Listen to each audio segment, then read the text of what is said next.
Bonjour chers amis et visiteurs de mon blog supersenior.ch.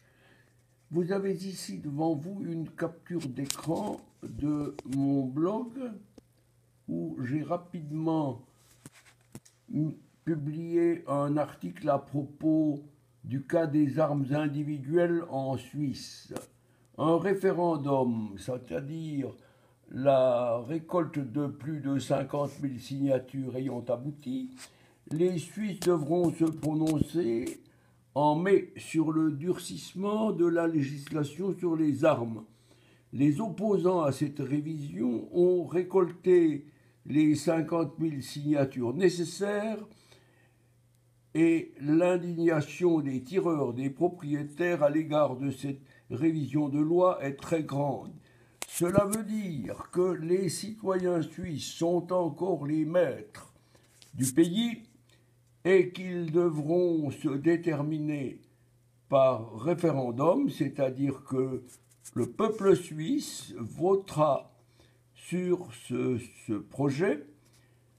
S'il est refusé, l'Union européenne menace la Suisse de mettre fin à la coopération Schengen-Dublin. Cette dernière phrase me fait sursauter. Cela veut dire que c'est tout simplement du chantage.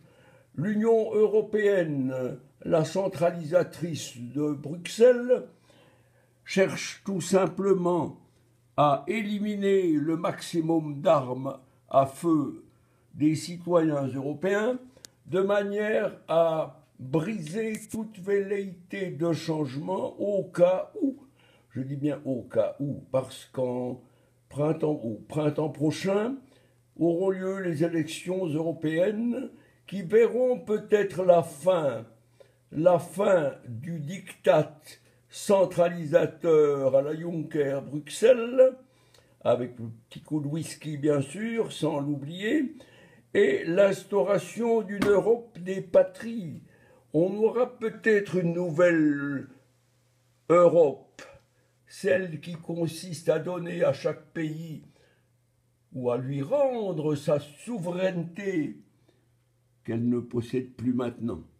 Vous comprenez maintenant pourquoi les Suisses ne veulent pas adhérer à l'Union européenne. Les Suisses ne veulent pas le diktat de commissaires, ces affreux personnages sans casquette, mais avec l'esprit des commissaires politiques de l'URSS, tout en enlevant les barbelés et les goulags. Les goulags ne sont que des goulags de pensée.